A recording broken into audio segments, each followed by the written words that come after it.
Let's have a look at this question. It asks us to express y equals to negative x squared minus 7x minus 15 in this particular form.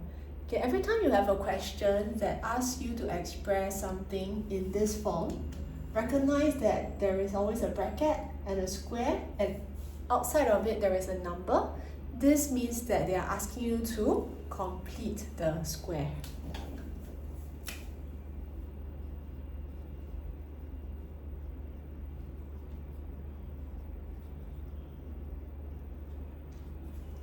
Alright, so how do we complete the square?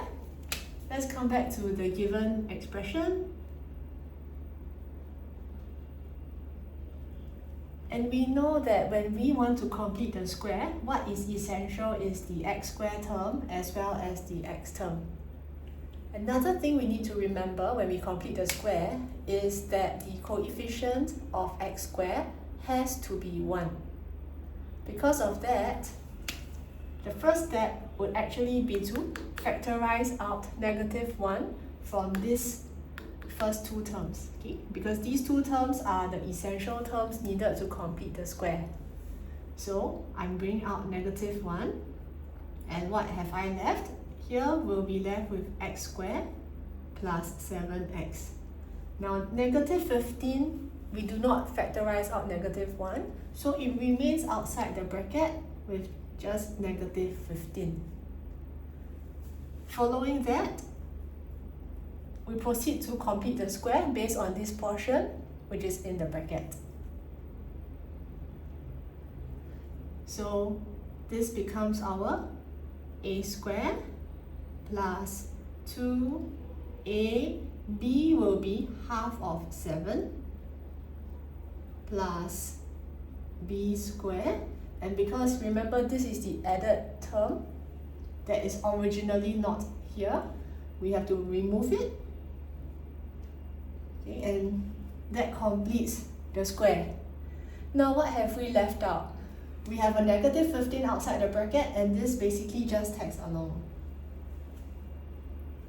Next, we continue, and in moving down to the next line, you realize that the negative 1 outside the bracket is actually quite negligible. We can remove the 1 over here. We'll just put the negative sign outside. Okay. Now, within this whole long string of terms within the bracket, we have these terms, these 1, 2, 3 terms that combine to form an identity. Now, the second term here, the x term, is positive, so the identity here will be an a plus b square identity. This is our a is our x, and our b is 7 out of 2. So a plus b square. Okay. Let me box this up because these two are the same. And what's left over within the bracket is minus bracket 7 out of 2 square. Minus tags along, and now let's square this. To square this is basically to square the numerator out of the square of the denominator, which is 49 out of 4. Negative 15, still tagging along outside the bracket. Now, next step.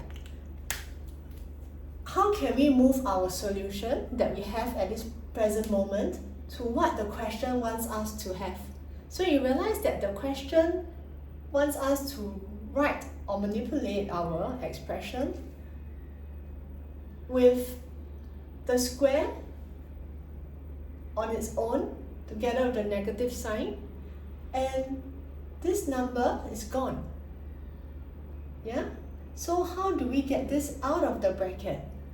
Well, we have to do expansion. And what do we expand? Okay, just let me use another color. We look at this negative sign that is outside the square bracket. We are going to take this negative sign to expand into this square bracket. This is the first term, term number 1.